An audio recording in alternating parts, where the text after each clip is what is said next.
Jumpa lagi bersama Cocot Pik Daliamok. Kita akan melanjutkan alur cerita dari Dohyun, yaitu di part ke-7. Langsung saja. Biarpun hidup sulit, tetaplah lanjut. Dan cerit cerut. Pada part kali ini kita diperlihatkan Yumi dengan seseorang wanita, dan ia pun berkata, aku minta maaf, kami kehabisan obat herbal. Dan orang itu pun menjawab, aku akan datang lagi besok. Sambil ia mengantar orang itu pergi, dan di sana terlihat Dohyun dan Yumi pun berkata, ada banyak orang yang membutuhkan pengobatan pagi ini. Lalu Dohyun di sana pun mengintip orang itu pergi dan berkata, tampaknya pengobatanmu saat mengobati racun Soltrit membuatmu sedikit populer. Maka kau pasti sudah mendapatkan banyak uang. Ayo pergi makan di luar untuk makan malam. Sambil terlihat Yumi yang terdiam dan meninggalkan Dohyun di sana. Lalu Yumi pun berkata, haruskah aku membeli beberapa obat dan beberapa nasi sup?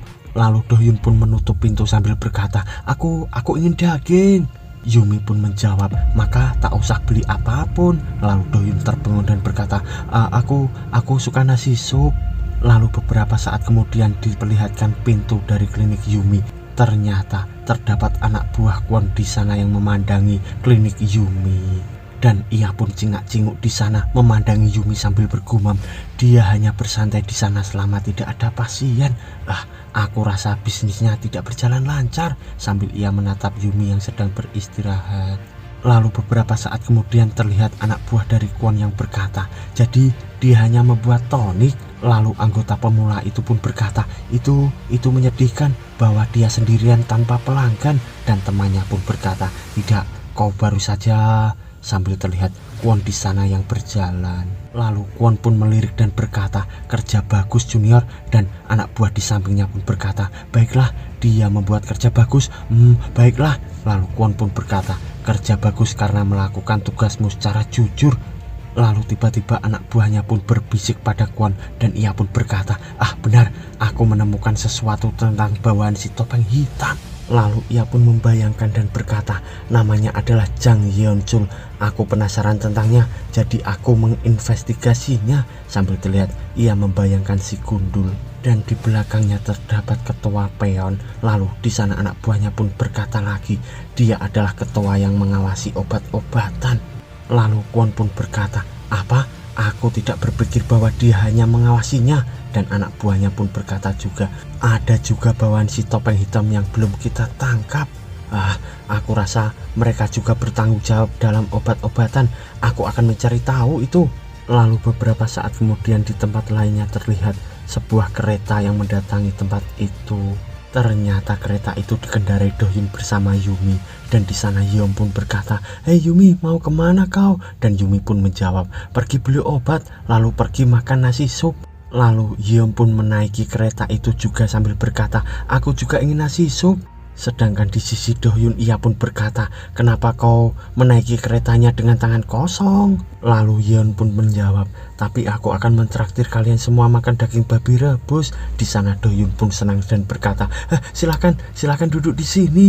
Lalu beberapa saat kemudian terlihat pemukiman di sana yang gelap dan ternyata ada beberapa orang yang tidak sadarkan diri dengan berjalan sangat menyeramkan. Lalu mereka semua pun menoleh karena mendengar suara dan ternyata itu adalah kereta yang dinaiki oleh Dohyun.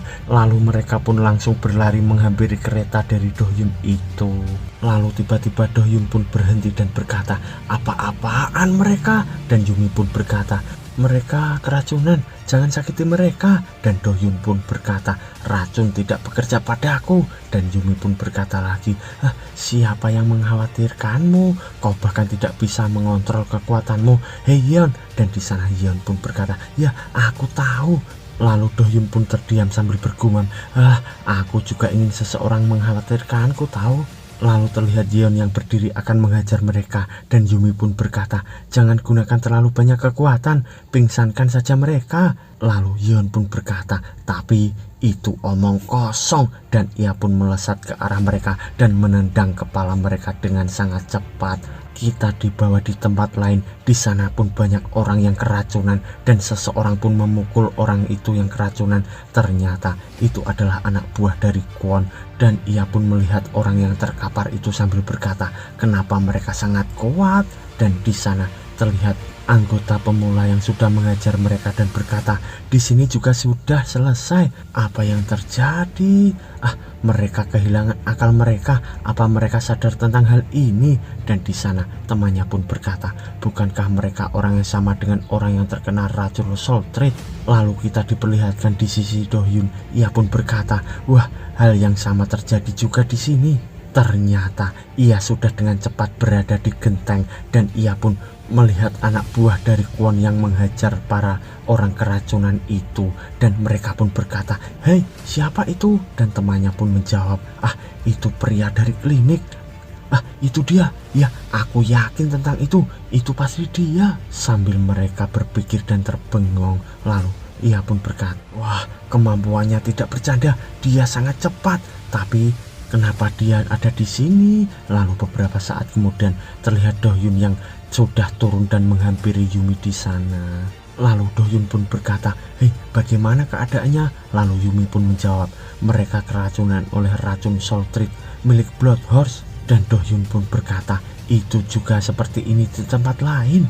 Lalu Yumi pun berdiri dan berkata, aku sudah selesai mengobati mereka, ayo pergi ke tempat lain. Lalu beberapa saat kemudian terlihat tangan yang mengepal dengan aura membara. Ternyata tangan itu pun mengeluarkan jarum berserta benang-benang. Dan itu adalah tangan Do-hyun. Dan di sana terlihat Yumi yang mengobati dan Do-hyun yang berkata, ini melegakan, aku bisa mengontrolnya. Ini ada beberapa jarum lagi Yumi. Dan Yumi di sana pun menerimanya sambil berkata, terima kasih. Lalu beberapa saat kemudian kita diperlihatkan Yumi bersama Do-hyun yang sudah selesai mengobati orang yang keracunan itu. Dan Do-hyun di sana pun berkata, kerja bagus Yumi. Dan Yumi pun berkata, kenapa? Dan Do-hyun pun menjawab, apa maksudmu? Sambil kita diperlihatkan orang-orang itu yang tidak sadarkan diri. Dan Yumi pun berkata, tidak peduli betapa tiba-tibanya itu, detoksifikasinya terlalu mudah. Aku hanya perlu memasukkan energi api ke jarumnya. Energi api tersebut akan membakar racunnya. Aku bisa melakukan itu banyak sekali. Ternyata Do-hyun di sana tadi membakar jarum itu dengan menggunakan telapak tangannya. Apa? Saltred bereaksi pada api? Dan di sana Do-hyun pun berkata, oh, aku hanya ingin membantu. Dan Yumi di sana pun tersenyum dan berkata, tidak, itu bantuan besar, hanya kau melakukannya dengan cara yang salah. Tapi itu aneh, mereka menunjukkan gejala racunnya di tengah malam. Lalu Do-hyun pun berkata, apa racunnya berubah? Dan Yumi pun menjawab, iya, itu berubah. Aku tahu sekarang, ayo cepat pergi ke klinik Seongsu. Lalu beberapa saat kemudian terlihat di sana beberapa dokter dan orang-orang yang keracunan tergeletak di tanah. Lalu Yumi pun menjelaskan kepada dokter-dokter itu tadi, dan di sana Do-hyun pun berkata, Yeon, kau juga mendengar kan?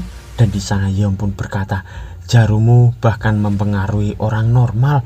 Jadi ayah berkata padaku untuk tidak menggunakannya sampai aku bisa mengontrolnya dengan sempurna. Lalu Do-hyun pun berkata, itu tidak mungkin, meskipun kau bekerja keras, menyerah saja.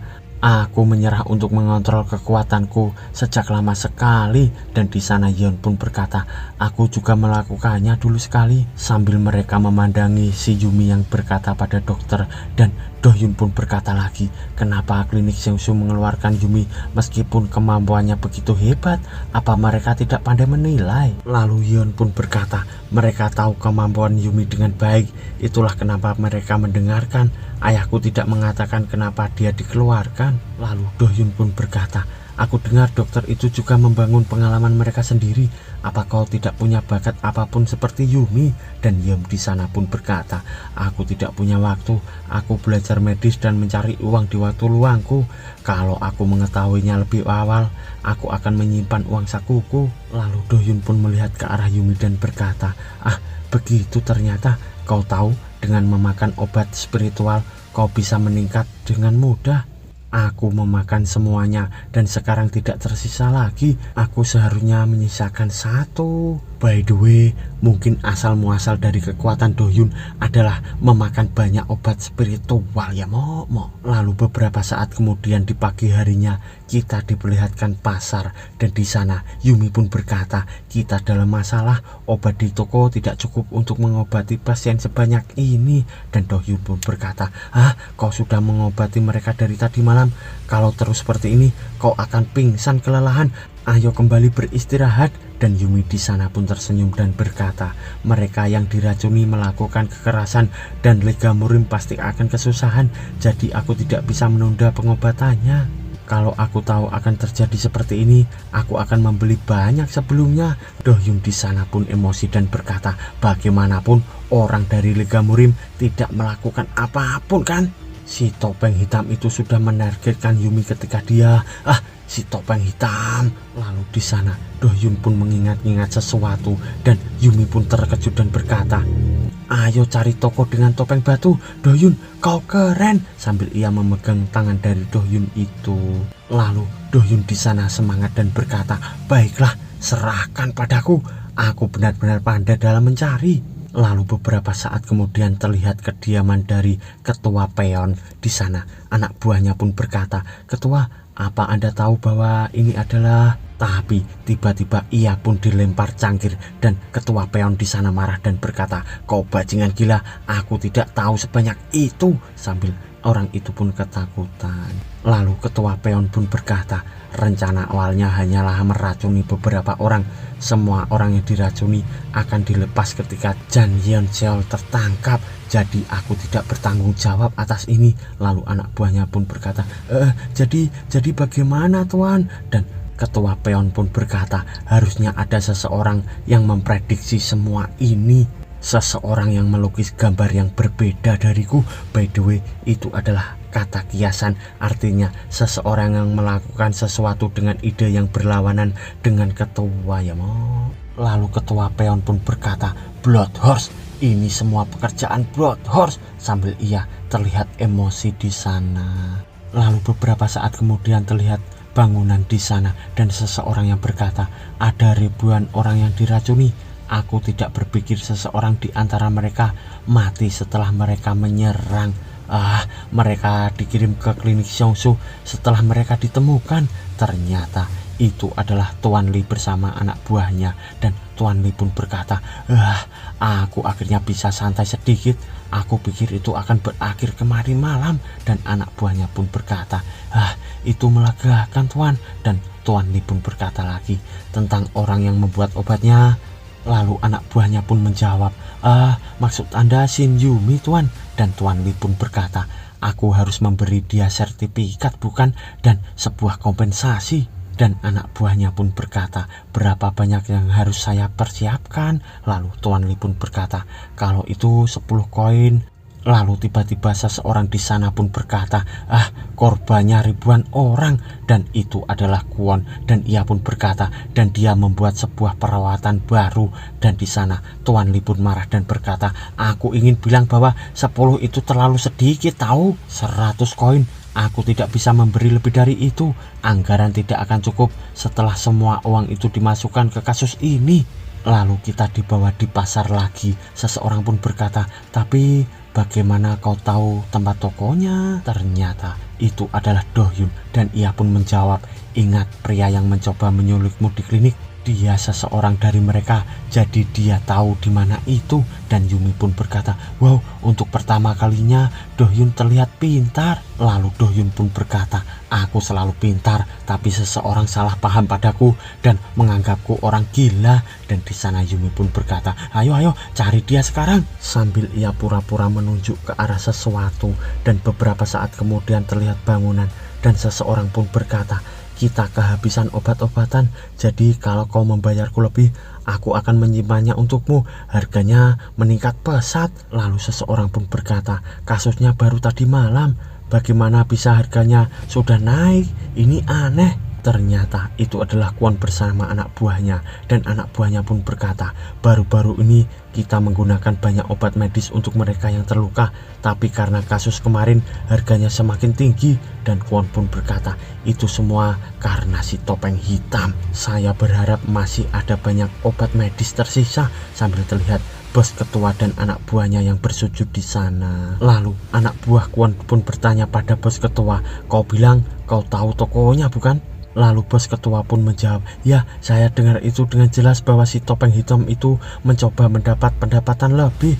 Lalu anak buah Kwon pun berkata, aku sudah memeriksa rumah dan gudang si topeng hitam, tapi aku tidak menemui satupun obat medis. Di mana itu? Hei, jawab aku. Lalu bos ketua pun menjawab, saya benar-benar tidak tahu. Lalu anak buah Kwon pun bertanya lagi, kau tidak berguna, cepat jawab. Dan di sana bos ketua pun berkata, tolong bantu saya tidak tahu. Lalu Kwon dari belakang pun berkata, ayo cari di rumah dan gudangnya. Dan anak buahnya pun berkata, ya kalau kita menemuinya, orang yang akan membayar kita pagi ini akan kehilangan banyak uang. Lalu Kwon pun berkata, mengambil keuntungan dari kesialan orang lain untuk mencari uang, sangat serakah. Lalu beberapa saat kemudian kita dibawa di tempat lainnya. Di sana seseorang pun berkata, apa? Kau menggunakan anggaran dan membeli obat medis pagi ini? Ternyata itu adalah kediaman ketua peon, dan di sana anak buahnya pun berkata, jangan khawatir, harga obat medis sudah 3 kali lipat, jadi kita bisa mendapatkan anggaran kita kembali. Lalu ketua peon pun berkata, siapa yang menaikkan harga obat medis? Apa itu bajingan yang tahu bahwa ada pertarungan besar di masa depan? Hanya ada kita bertiga, dan kita tidak akan membiarkan siapapun tahu tentang ini. Tidak mungkin Blood Horse akan pergi ke sini hanya untuk uang. Apa ada seseorang yang lain? Dan anak buahnya pun berkata, Jang Yeonchul dan tokonya. Lalu ketua peon pun berkata, dia melakukan sesuatu tak berguna. Dan anak buahnya pun tersenyum dan berkata, ketua, di mana obat-obat lainnya? Saya akan segera mencari mereka semua sekarang. Lalu ketua peon di sana pun menjawab, itu pasti disimpan di suatu tempat sekarang, tapi aku tidak tahu sesuatu tentang itu, dan aku tidak bisa bertanya pada Jang Yeonchul. Lalu terlihat anak buahnya di sana ketakutan dan berkata, itu terlalu buruk tuan. Lalu ketua peon di sana pun berkata, tapi itu bukan berarti aku tidak punya rencana. Dan anak buahnya pun berkata, seperti yang diperkirakan ketua, saya menghormati Anda. Dan ketua peon di sana pun berkata lagi, ini akan menjadi sangat besar kalau aku menggunakan orangku. Mereka akan waspada terhadap kita, bukan? Lalu anak buahnya pun berkata, saya tahu seseorang yang bisa kita percaya tuan, serahkan pada saya. Lalu kita diperlihatkan 2 orang di gang sempit sana. Ternyata itu adalah gadis pencuri ginseng bersama seseorang. Dan orang itu pun berkata, aku tidak ingin membuatmu lagi dalam bahaya, aku minta maaf. Dan di sana gadis pencuri ginseng itu pun bergumam, aku mendengar pujian dan kekhawatiran terakhir kali, tapi hari ini dia mengatakan minta maaf. Lalu pria itu pun berkata, tapi orang-orang menderita karena naiknya harga, aku ingin kau melakukan sesuatu. Lalu gadis itu pun emosi sambil berkata, aku bisa menebak di mana obat-obat itu berada, aku pasti akan mencarinya. Lalu beberapa saat kemudian terdengar suara, kemana kita akan pergi? Ternyata itu adalah Dohyun bersama Yumi. Dan di sana Dohyun pun berkata, kita akan pergi ke tempat di mana semuanya dimulai. Kalau kita ke sana mungkin kita bisa mencarinya. Dan mereka pun akan menuju ke suatu tempat, tapi tiba-tiba di depannya terdapat klinik for soul treat poison. Lalu Yumi pun berkata, ayo pergi ke sana. Lalu kita dibawa di dalam klinik itu, dan seseorang pun diperiksa oleh dokter. Lalu dokter pun berkata, kau tidak teracuni, kau harus ke klinik yang lebih besar atau rumah sakit untuk pemeriksaan lebih lanjut. Lalu pasien itu pun berkata, tolong periksa ini dengan benar, orang yang bekerja denganku semuanya terkena racun. Dan dokter pun berkata, oh, benarkah begitu? Dan pasien itu pun menggebrak meja sambil berkata, aku teracuni, tolong periksa ulang. Dan tiba-tiba penjaga di sana pun memegangi orang itu dan berkata, tenang dan duduklah. Lalu pasien itu pun berkata, biarkan aku pergi. Dan penjaga pun berkata, kenapa kau sangat kuat? Lalu dokter di sana pun ketakutan dan berkata, pegang dia dan jangan biarkan dia pergi. Lalu anak buahnya pun menjawab, Dokter Xiao, lakukan sesuatu saat aku memegang dia. Lalu dokter pun membaca buku di sana dengan cepat dan ia pun berkata, menurut klinik Xiaoshu dia tidak teracuni, tapi lalu terdengar penjaga tadi yang berkata, lakukan dengan cepat dokter. Lalu terlihat di sana dokter pun meletakkan buku itu dan berkata, kau benar, dia teracuni karena dia menjadi lebih kuat. Aku salah kalau mengikuti klinik Xiaoshu. Sambil ia membawa jarum di sana dan ia pun berkata, tapi aku yakin jarum ini akan bekerja. Ini adalah akupuntur yang sudah terbukti. Sambil ia akan menancapkan jarum itu kepada pasien, lalu tiba-tiba terdengar suara berhenti dan dokter itu pun marah sambil berkata, keluar, tidak bisakah kau lihat situasinya? Ternyata itu adalah Yumi dan Yumi pun berkata, kau tidak boleh menggunakan jarum itu. Sambil terlihat jarum akupuntur yang akan ditancapkan di kepala pasien itu, tapi tiba-tiba Dohyun pun mencegah dokter itu sambil berkata, tidakkah kau mendengarnya? Kau tidak boleh menggunakan jarum itu. Minimal dengarkan apa yang dia katakan. Sambil terlihat dokter itu yang marah dan berkata, apa dia seorang dokter? Apa kau pikir mudah menjadi dokter?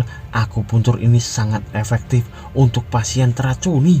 Lalu di sana Yumi pun lari dan berkata, dia tidak teracuni. Meskipun dia teracuni, kau membuka bagian buku yang salah. Lalu dokter itu pun berkata, beraninya kau mengajariku apa yang harus kulakukan? Ah, memangnya kau Shin Yumi?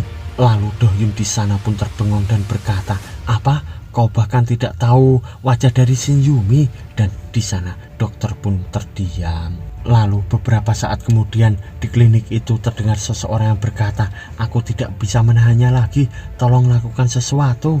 Dan di sana seseorang pun berkata, ada 5 orang yang membawa beberapa barang ke gudang denganku, tapi mereka semua teracuni. Jadi aku pikir mungkin aku juga teracuni. Ternyata itu adalah pasien yang marah tadi. Lalu Yumi pun berkata, di mana kau bekerja? Apa kau membawa barang obat medis? Lalu pasien itu pun berkata, kami memindahkan cukup banyak obat medis, ada gudang di sana. Hah, bukan di sana. Lalu beberapa saat kemudian kita diperlihatkan gudang di mana topeng hitam kemarin berada.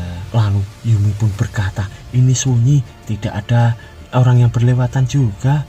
Tiba-tiba ia pun menunjuk ke arah gadis pencuri ginseng di sana dan Yumi pun berkata, itu pencuri ginseng. Lalu gadis pencuri ginseng pun ketakutan dan berkata, aku sudah bilang padamu, aku akan membayarmu ketika aku mendapatkan sedikit uang. Sambil ia bergumam, tentu saja hanya setengah itu.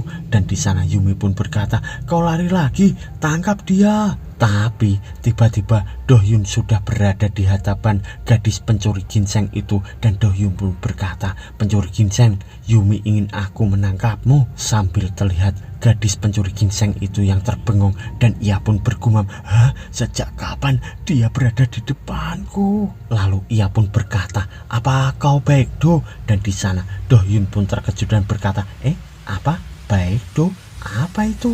Aku benar-benar ingin tahu apa maksud dari kata Baekdo. Dan di sana Yumi pun berkata, tidak ada arti apapun di sana. Kita perlu mencari obat medis. Sambil terlihat gadis pencuri ginseng itu yang melirik ke arah Yumi dan Dohyun di sana pun berkata, apa kau juga tahu di mana itu? Lalu gadis itu pun berkata, tidak, aku hanya mencarinya. Lalu Dohyun pun menjulurkan tangannya sambil berkata, ayo bekerja sama. Kami juga mencari obat medis setelah menangkap topeng hitam. Ayo cari itu bersama. Dan di sana gadis itu pun terkejut dengan kata-kata Dohyun. Lalu beberapa saat kemudian terlihat seseorang di sana yang berkata, apa yang membawa kalian ke sini? Dan orang yang di depannya ternyata adalah anak buah dari si Kwon. Dan ia pun berkata, aku minta maaf tentang ini, tapi siapa kau? Lalu orang tinggi besar itu pun berkata, kami datang dari tempat yang lebih tinggi, pergi sana. Dan anak buah Kwon pun berkata, kami juga harus mengurus sesuatu di gudang ini. Dan orang besar itu pun berkata, hahaha, anggap saja dirimu kurang beruntung. Tapi dari belakang si Kwon pun berkata, Xiaoxu, kita sudah memiliki informasi yang diperlukan, kita bisa menahan mereka sekarang. Lalu Xiaoxu pun berkata, Junior, apa kau belajar sesuatu?" Dan di sana anggota junior pun berkata, "Ya, apa ya?" Lalu anak buah Kwon pun berkata, "Dia bilang mereka berasal dari tempat yang lebih tinggi. Jadi ada seseorang memberi mereka perintah. Mereka percaya kita memiliki sesuatu di dalam. Kalau kau bahkan tidak tahu apapun di sini, kau pasti bukan bawahannya topeng hitam. Tapi mereka bilang pada kita untuk pergi. Mungkin beberapa pencuri datang ke sini." Lalu mereka berdua pun terkejut karena mendengar seseorang yang berkata, "Kau bajingan, siapa kau?" Sambil orang itu menghunus pedangnya. Lalu ia pun berjalan mendekat dan berkata, "Apa kau tahu siapa di belakang kami?" Lalu beberapa saat kemudian terlihat Do-hyun, Yumi beserta gadis pencuri giceng sedang mendatangi suatu tempat, dan di sana Do-hyun pun berkata, "Apa kau yakin di sini?" Dia bilang dia hanya mengatakan hal baik. Sambil terlihat penjaga itu yang bersiap-siap mengunus pedangnya, dan Yumi dari belakang pun berkata, "Di samping itu ini." Lalu orang itu pun menyerang dan berkata, "Apa kalian akan menghiraukanku sampai akhir? Kalian yang melakukannya jangan menyesalinya." Sambil ia menghunus pedangnya di sana dan menyerang ke arah Do-hyun. Ternyata ia pun menyerang ke arah kepala Do-hyun dengan menggunakan pedangnya, dan di sana Do-hyun pun terkena pedang itu, tapi kepalanya tidak apa-apa. Lalu Do-hyun pun terdiam dan ia pun menoleh sambil berkata, "Apa yang kau lakukan barusan?" Sambil ia menatap tajam ke arah orang itu dan bersambung. Mo